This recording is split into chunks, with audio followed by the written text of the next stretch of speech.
लोकमंच वक्ता लाइव के सम्मान्य दर्शकों, आपका अपना प्रिय चैनल समय समय पर अलग अलग क्षेत्र में कार्य करने वाले व्यक्तियों से आपकी मुलाकात करवाते आ रहा है, उनको आपके सामने उपस्थित करवाते आ रहा है। इसके पीछे कारण के तरह तरह के क्षेत्र में काम करने वाले और उस कार्य के बारे में आपको मालूमात साझा हो सके। तो आज मेरे सामने उपस्थित है प्राचीन मानव अधिकार काउंसिल के जिला मुख्य administrative protector doctor Abdul Waheed Patel sahab. हम उनसे जानना चाहेंगे कि मानव अधिकार के बारे में कई संगठन यूँ तो बड़ी बड़ी बातें करते हैं, लेकिन धरातल पर उनका जो कार्य होना चाहिए वो नहीं दिखता। उन्होंने इस क्षेत्र में रहकर कहाँ तक और किस तरीके से कार्य किए हैं। तो डॉक्टर वहीद साहब, आपका स्वागत है लोकमंच वक्ता लाइव में। आप प्राचीन मानव अधिकार से जुड़े हैं और इसके बावजूद ये भी हमें ज्ञात है, जहाँ तक के जानकारी, कि आप यूनाइटेड माइनॉरिटी परिषद से भी जुड़ के काम कर रहे हैं समाज का। तो ये सबसे पहले मैं आपको जानना चाहूँगा कि हमारे दर्शकों को ये बताइए कि प्राचीन मानव अधिकार जो काउंसिल है ये कितने दिनों से कार्यरत है। आप इसके जिला प्रमुख तौर पे कार्य कर रहे हैं, तो आपने इसमें क्या क्या कार्य किया आपसे। और यूँ तो अनेक संगठन है जो कार्य करते हैं, लेकिन आप एक पेशे से डॉक्टर भी है और काफ़ी जानते हैं, लोगों की नब्ज़ देखकर आप बीमारियों का पता लगाते हैं। तो आप तो इसमें काफ़ी महारत हासिल है आज, क्योंकि बहुत से ऐसी जगह है हमारे देश में, इतना अच्छा संविधान होने के बावजूद भी ह्यूमन वायलेंस की घटनाएं बहुत होती है। तो यानी इसमें आपने कहाँ तक कार्य करा हमारे दर्शकों। प्राचीन मानवाधिकार जो है ये 5 साल से काम कर रहा है और मैं नागपुर में जिला प्रमुख के तौर पर 1 साल से काम कर रहा हूँ। और यहाँ पर काम ऐसा है कि आज समाज में देखने में आता है कि महिलाओं पर अत्याचार होता है, बच्चों की पर भी बाल अत्याचार हो रहे हैं। तो ऐसे समय पर हम कोशिश करते हैं वहाँ जाकर कि उन महिलाओं पर अत्याचार न हो और उनकी सही न्याय मिले। जैसे लेबर है, उन लेबरों के ऊपर भी जो अत्याचार होता है, काम करने पर उनका बराबर पेमेंट नहीं मिलता है, ऐसे समय हम सोचते हैं कि उनको बराबर उनका मुआवजा पसीना सूखने के पहले मिल जाना चाहिए। ये हमारा काम रहता है। साथ ही साथ जो बच्चे हैं, जो चाइल्ड है, जो 14 साल से नीचे है, ऐसे बच्चों को जो कारखानों में या कहीं जो काम करवाते हैं, हम उनको रोकने का काम करते हैं। और साथ ही साथ में ये रहता है कि हम स्कूलों के जो बच्चे हैं उन पर ही देखते हैं कि जो बच्चों का ऐसा है कि जो बैग है वो इतना बड़ा होता है कि उनका बच्चों का वज़न 10 किलो है तो बैग उससे 12 किलो का हो जाता है।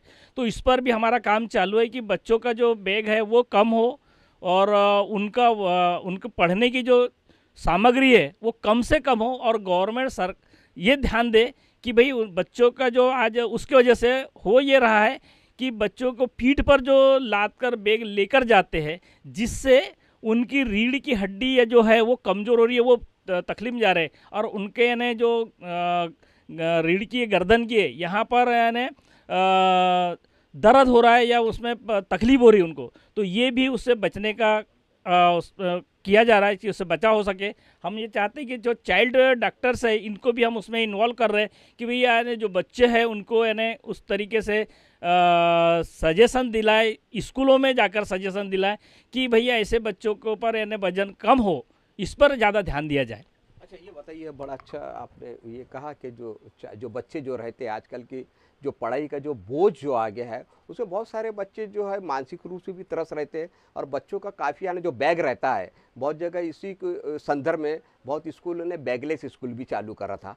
तो ये जो मुहिम है, आपको इसमें काफ़ी यानी स्कूलों का सहयोग मिला है या पालकों का सहयोग मिला है? कहाँ तक आप इसमें सफलता आपने पाई है, ये बताइए।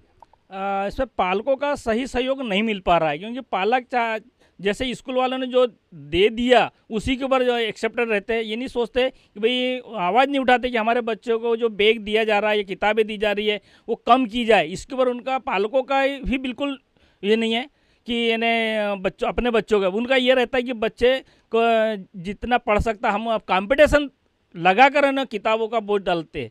जैसे एक तो टाइमिंग का जो होता है उसमें बच्चों को टाइमिंग का भी यानी फ़र्क पड़ रहा है कि बच्चों की नींद नहीं हो पाती है। सुबह की स्कूल होती है, सुबह 7 बजे की स्कूल होती है, बच्चा 5 बजे उठ जाता है, 5 बजे से।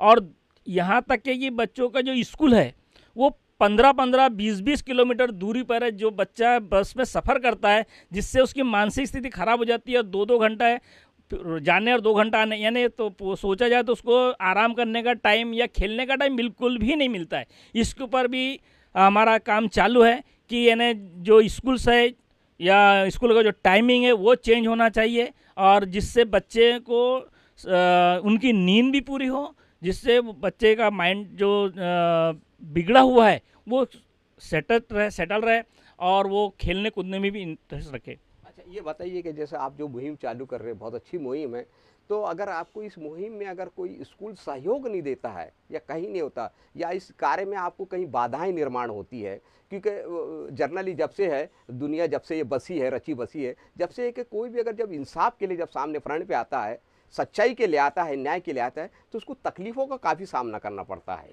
ये तो बिल्कुल इतिहास गवाह है इस बात का। तो आपको भी काफ़ी तकलीफ़ें आ रही होंगी, तो ऐसे में जो वो कानून के जो सिपाही जो रहते हैं, कानून के जो रक्षक रहते हैं, जैसा मिसाल के तौर पे कि पुलिस थाना हो गई, तो इसमें आपको सहयोग मिलता है क्या?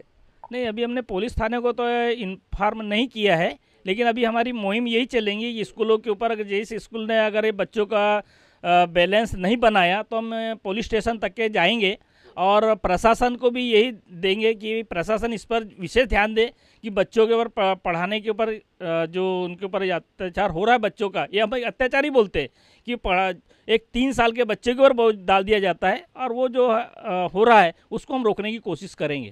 तो ये आप जो है ये प्राचीन मानवाधिकार जो आपका जो है काउंसिल, इस तौर पे आपने हमारे दर्शकों को बताया। अब ये भी बताइए कि आप जो है सामाजिक कार्य में, चर्चा है कि आप काफ़ी दिन से है, काफ़ी दिन से आप सक्रिय है सामाजिक कार्यों में, और समाज के प्रति भी आप काफ़ी जो उनकी समस्या है उसको लेकर काफ़ी चिंतित रहा करते हैं। यही देख के ऐसा सुनने में आया कि आपने यूनाइटेड माइनॉरिटी परिषद से भी आप जुड़े हुए हैं। तो यूनाइटेड माइनॉरिटी परिषद जो है, क्या ये जो आपका जो प्राचीन मानवाधिकार जो काउंसिल है, इसके कार्यों में जो भी तकलीफें आती, उसमें यूनाइटेड माइनॉरिटी परिषद तकलीफ़ों में काम आता है आपको, कि यूनाइटेड माइनॉरिटी परिषद से किसी समाज को साधते, उसका हित साधते? प्राचीन मानवाधिकार जो परिषद है, इसके साथ साथ यूनाइटेड माइनॉरिटी जो परिषद है, ये मैं इसे काफ़ी दिनों से इसमें जुड़ा हुआ हूँ, और डॉक्टर असलम बारी सर काफ़ी इसमें सहयोग कर रहे हैं, और मुझे साथ में लेकर चलते हैं। जब भी अगर ज़रूरत पड़ी तो साथ रखते हैं कि भई अपने को इस काम को अंजाम देना है, और हमारा सामाजिक कार्य और शैक्षणिक काम पे हमारा बहुत ज़्यादा जोर है। ये थे डॉक्टर अब्दुल वहीद पटेल साहब। इसी के साथ मैं अपना कैमरेमैन के साथ विदा लेना चाहता हूँ। जय भारत, जय संविधान, जय लोकतंत्र, जय सेवा।